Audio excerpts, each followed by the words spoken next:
All right, welcome back to the First Picture House, everyone. My name's Aaryn Souza. I'm joined today by my good friend here, Connor Jameson. And today, we are going to be doing a full ranking of Paul Thomas Anderson's films. One Battle After Another is out, Connor. We did a whole episode, an hour and a half or so, on that movie. That is Paul Thomas Anderson's 10th film. So we thought we'd get together, put them in buckets, and then rank them fully 1 through 10. So this is going to be a lot of fun. We've got kind of a fun tier list to do, and then we're going to definitively decide once we get that tier list, this is what 1 through 10 is. So with that said, let's hop right into it. Let's rock and roll. Connor, what is the first movie that are we going chronological order? Or are we mixing it up? How are we doing this? We'll just go chronological. I don't see any point of mixing it up, really. And I think this is going to be fun, too, because the both of us have seen basically all of his movies within the last month. So we're very fresh on everything. So this is going to be pretty fun. Let's kick it off. Let's start off with, if we're going chronological, it's got to be Hardeight. Sydney, as he tried. As he wanted, but couldn't get. What do you think about Hardeight? You saw it for the first time, yesterday? Yesterday, yeah.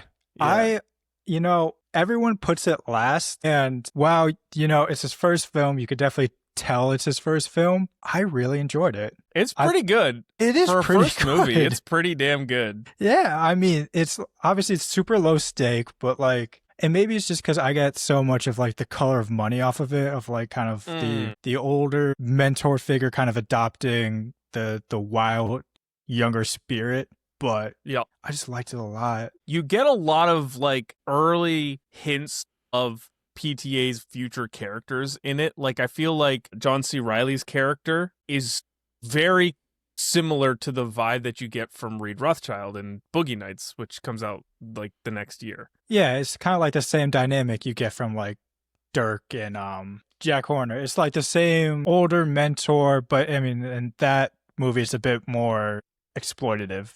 Whereas in this one, he's a lot more of a father figure. So with that said, where are you putting? So do we explain our tiers as well, or buckets? No, we have not explained it. So we can explain. We've got 3 buckets. Mm-hmm. Essentially, it's the 3 highest are going into the tier elite of the elite. Then the next 4 are going into the tier below it called probably someone's favorite. I might push back on that. Just missed out. Okay. How do you? Okay. When we get to it, there's a movie that does not belong there. Belong in probably some. Limiting it to 4 is going to be hard for me. It is going to be hard. Yeah. And then the bottom tier is we have titled "We All Miss the Bold Sometimes," which I mean is kind of a misnomer because PTA's made 10 movies and really none of them are bad. Yeah, it's just there's one that I think maybe you could have an argument of, but they're all pretty good, so it's going to be tough. Yeah. Where would you put this? I look, as I like Hardeight, I don't think it's as polished as a lot of his other movies are. Yeah. So it's probably going to agree. go into the bottom tier. We all miss the bowl sometimes. But for a debut, I think it's very, very good. Yeah. Yeah. That's in my internal buckets. It's in the bottom third for me. Right. It's it's a great debut, but you can tell it was a debut feature made by a guy who was 24 years old. Yeah, which is crazy. So, I know, it is really crazy. All right, so Hardeight into the bottom tier. Which, next up is Boogienights, which... Boy. We listened to our podcast episode on it, if you really want us to go, if you want to hear our real in-depth thoughts, but... Yeah. Boogienights is a 1 in a million type movie. It's a spectacle. Mm-hmm. It's not something I don't think you could get made in 2025. I mean, I guess we had something similar with Anora. Yeah. But really not even close to the same wavelength of what Boogienights is. And it's incredibly well made. I mean, the cast is phenomenal. Cinematography is great. There's in our podcast, we identified 8 or 9 shots from the movie that could have been another filmmaker's best shot. It's got great performances. I mean, it's just really good. But is it one of his best? I don't know. I mean, if we're gonna talk, objectively? Mm-hmm. I would say it probably. It's hard because it's a lot of bangers, but I personally did not like it as much as the consensus because I feel like it's such a stressful ride, especially the second it's a half. lot. It's It's a movie that honestly you see it once and I'm just like, I'm good. I can tap.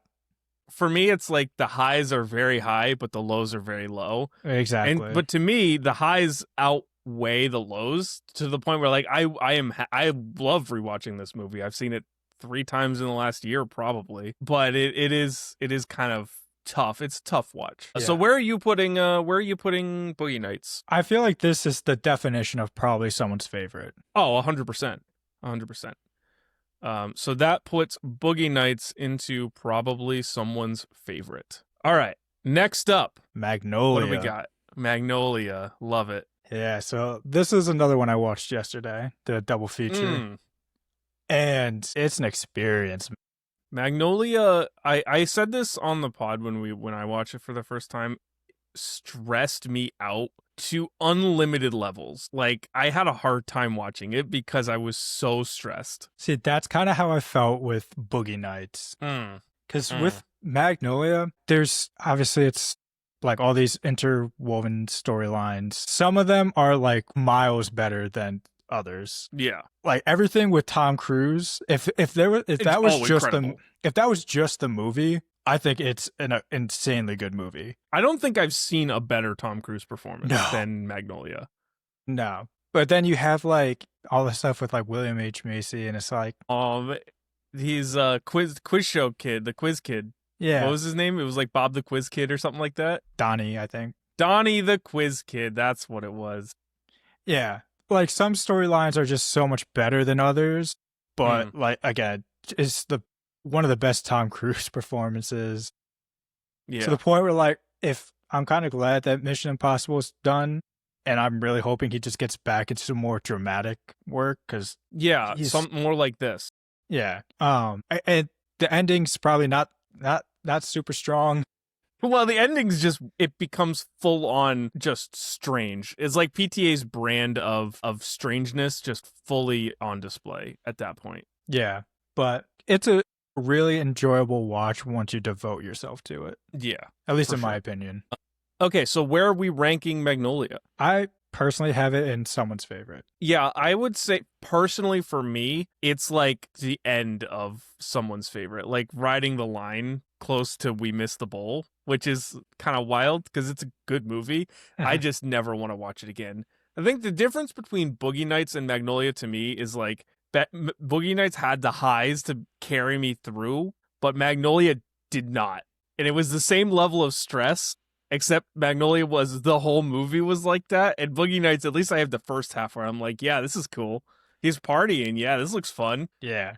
To me, it's just like, I don't think with Boogie Nights, no one's close to Tom Cruise level in that. Oh my God. That's fair. That's fair. All right. So Magnolia going into probably someone's favorite. So next up is Punchdrunklove. This is, to be honest, kind of, and this is going to sound so disrespectful when I say it, this is kind of like the forgotten child of his filmography for me because I saw it once and I definitely haven't thought too much about it since. Yeah. Well, it's much smaller scale. You know, this is a movie coming off of Magnolia, which is a 3-hour just slugfest. Yeah. This is 90 minutes and it's basically in a warehouse for most of the movie. It's about a guy learning that love can make you stronger, which is a beautiful point to make. I like this movie. I don't love it. And a lot of it I don't care about. And it's, I hate to say that because I love Adam Sandler and I love a good romance movie, but I just didn't connect with Punchdrunklove the way I thought I would.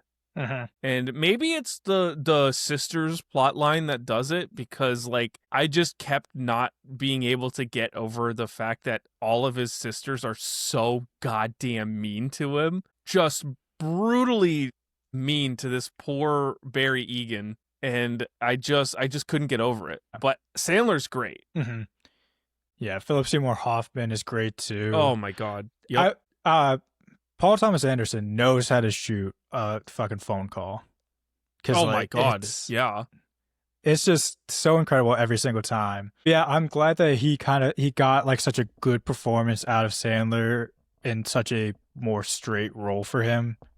Mm-hmm. But still he was the first one to prove that Sandler could do drama.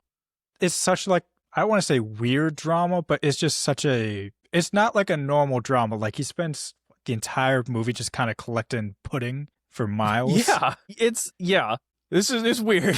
Yeah. it's weird. All right, where are you ranking Punch Drunk Love? So this to me was what you had Magnolia as. This is like probably someone's favorite, but it's it's right on the edge. Yeah, see, I'm putting it in that first, like the very top of We All Missed the Bowl sometimes. I really think it's on that cusp. I just don't think it's as good as Magnolia. And if Magnolia is my line, then it has to be below it. Uh-huh. So are we in agreement on that? We can, because I mean, I know we're going to fight on another movie. Yeah, I'm sure we are. All right. Throwing it into We All Miss the Bowl sometimes. So next up, There Will Be Blood. I think this could be a quick conversation. Yeah. Bona fide masterpiece. This is elite of the elite. It's like, I mean, the conversation just starts and ends with Daniel Day-Lewis. He gives one of the greatest performances of all time. It's not even a discussion. It is. Yeah. The story is gripping. It's a complete departation from everything else that PTA had done to this point. You know, this is very serious period drama about an oil man who will do whatever it takes to get rich, including betraying his own family. The embodiment of greed and like this capitalistic spirit. Yeah, and it's really kind of starts his conversation about capitalism that he kind of threads through some of his films. But it's a great story. It goes by like that. Some of the best visuals that you will have. And again, at the center of it is Daniel Day-Lewis giving a monumental performance. Uh-huh.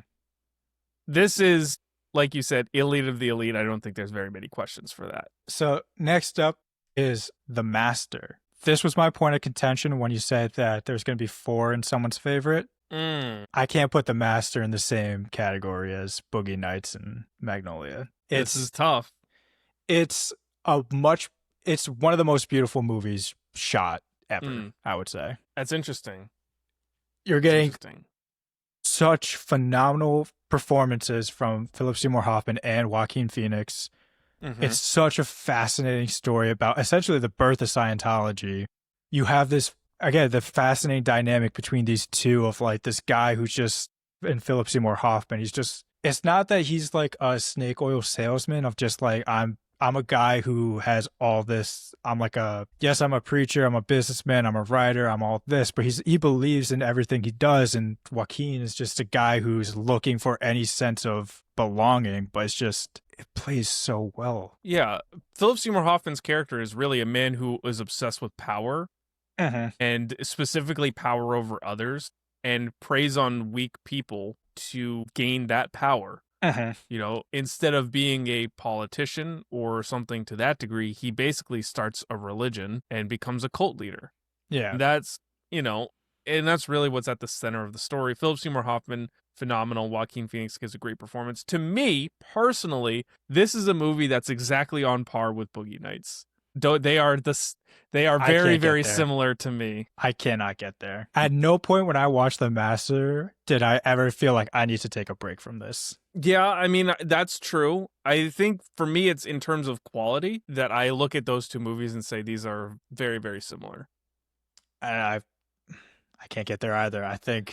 I mean, again, maybe it's just the benefit of this is like his 6th film instead of his 2nd, so he's had time to, and the benefit of modern technology to kind of advance his craft, but it just looks incredible, man. So this one rides the line, I think, for me. You know, I could on his top 4, top 5 even potentially for me is like on any given day, one of those could be the number 1 and one of those could be number 5.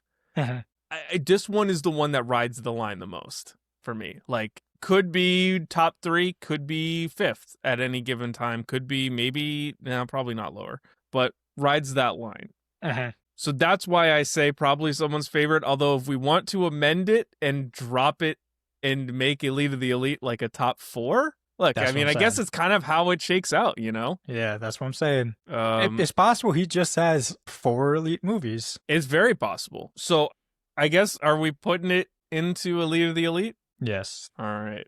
That was my fight. The Master's going into our top tier, Elite of the Elite. And I'll give you it. It's definitely the 4th. Okay. So when others get it, added, it'll slide down, but it's a tier above. Okay. So Next up.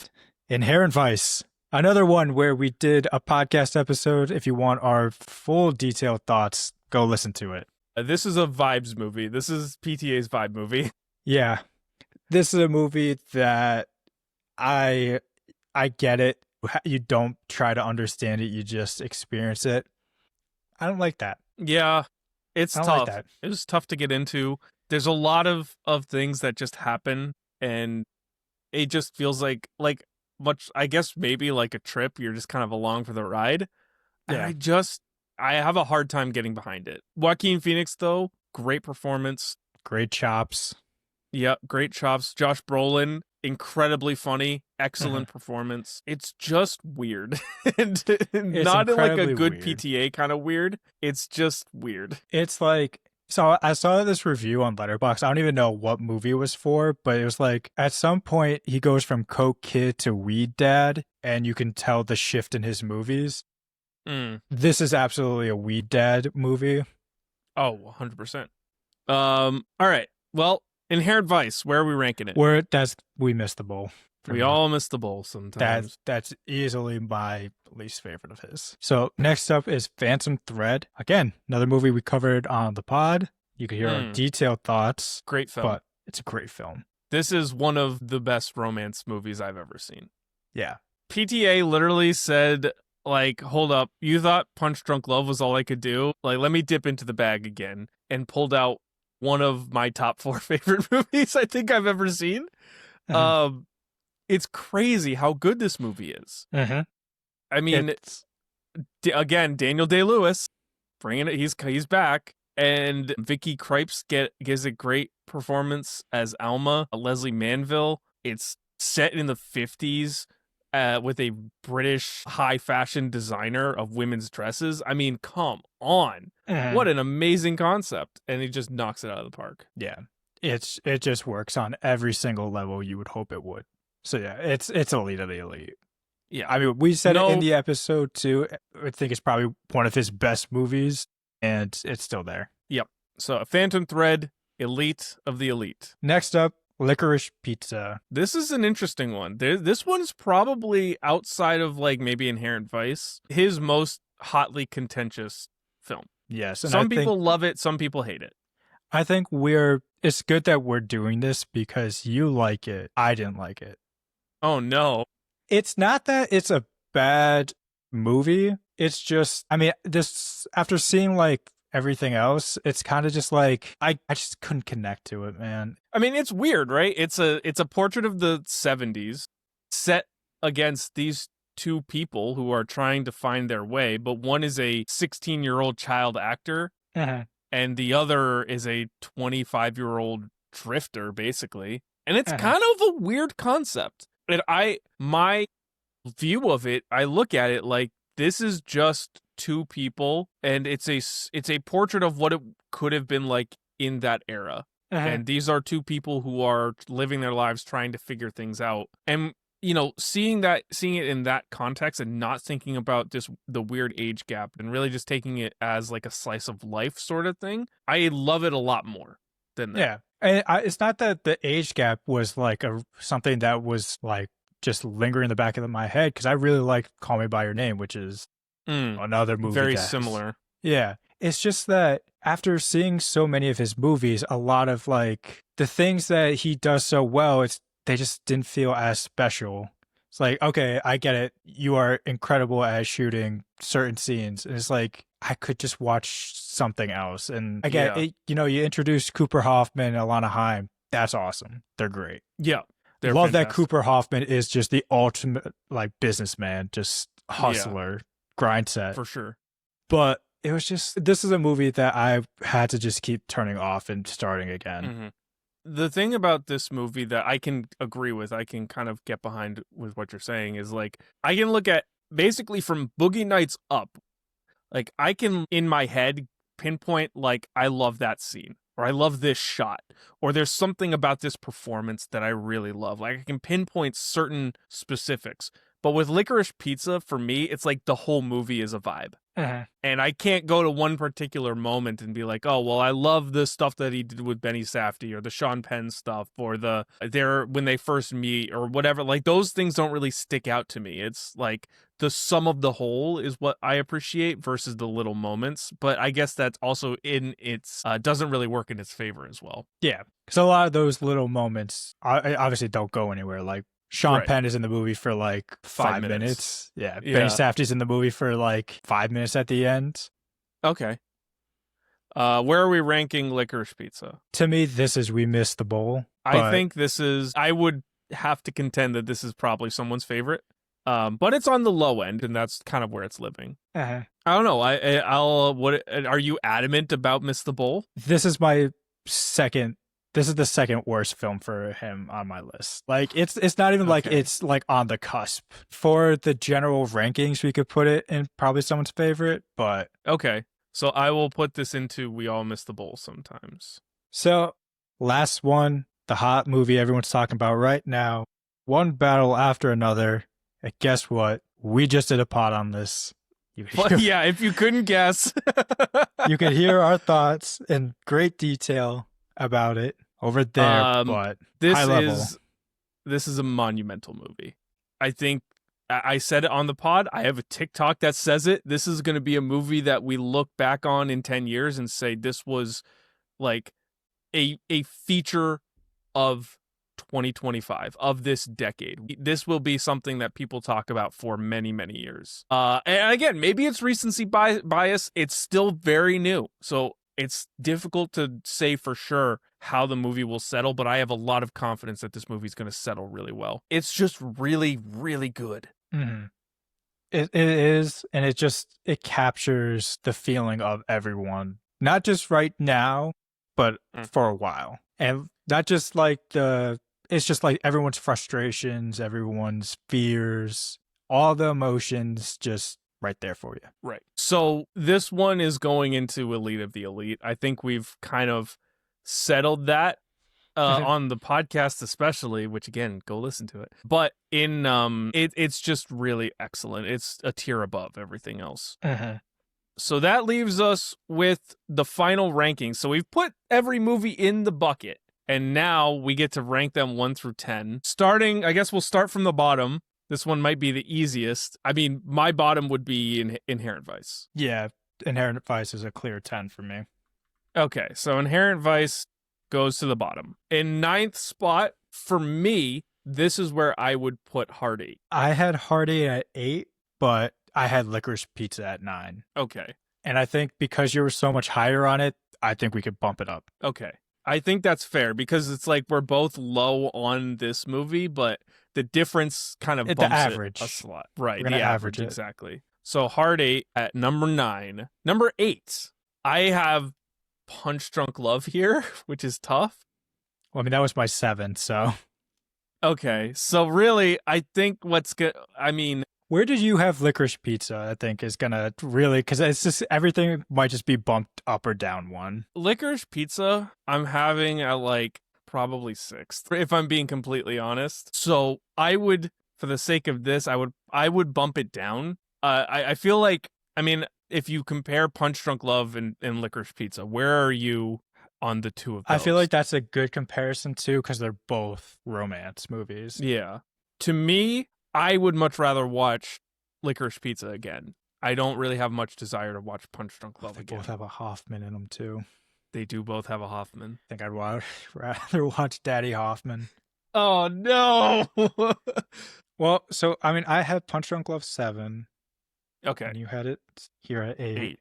You had it. I mean, if we're doing averages, that means Licorice Pizza would be 7th. No, 8th. Well, Yeah, it would be 8th. Okay, 'Cause so my licorice ranking would- pizza here. Yeah, sorry. That's okay. That's okay. Look, it's my favorite. It's not my favorite. It's like one of my more liked ones, but it's okay. So that means 7th is punchdrunklove. Yep. Okay. 6th. This is just outside the top 5. That would be correct.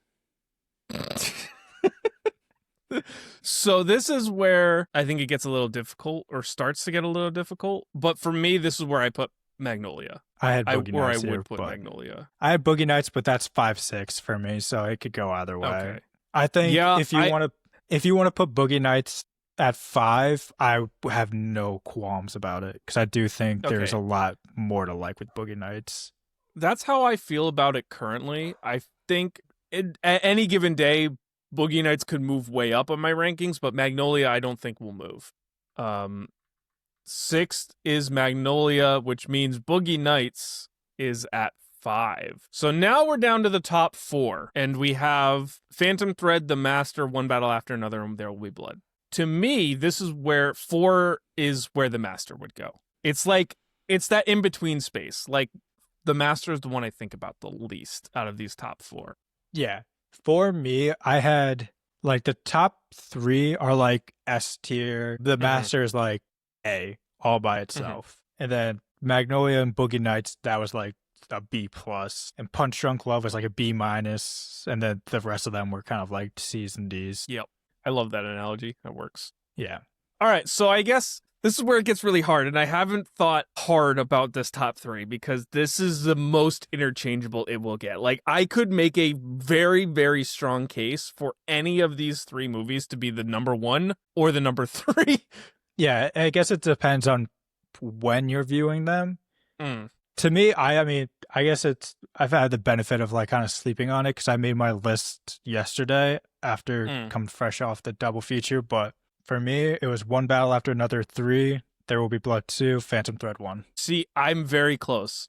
The only thing I think I have swapped in my mind is One Battle After Another and There Will Be Blood. There Will Be Blood currently at 3. I think the thing is, time has to pass, I think, for One Battle After Another to have, like, the same respect, I guess. Because, like, There Will Be Blood has, I mean, we talked about it, like, it has the most legendary acting performance ever. Yeah. You can't say that for One Battle After Another.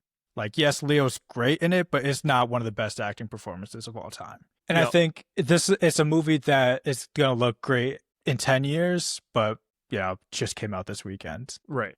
And then Phantom Thread at the top, I mean, I'm glad we agree on this because we both have romantic hearts.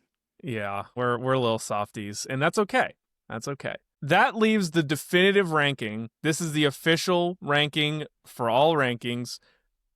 Phantom Thread number 1, There Will Be Blood number 2, One Battle After Another number 3, number 4 is Themaster, number 5 is Boogie Nights, number 6 is Magnolia, number 7 Punchdrunklove, number 8 Licorice Pizza, number 9 hardeight, number 10 Inherentvice. Are you happy with this list? Sounds good to me. All right. Well, that is it. That is the official ranking of PTA's movies. If you like this episode, make sure to subscribe and give us a like, give us a comment. Tell us what your favorite. Tell us if we're wrong. Really, tell us if we're wrong and we're a bunch of idiots. I love That's seeing what we those really comments. want. Yeah, I love seeing the hate comments. So drop them in the comments, and we'll see you next time on the First Picture House.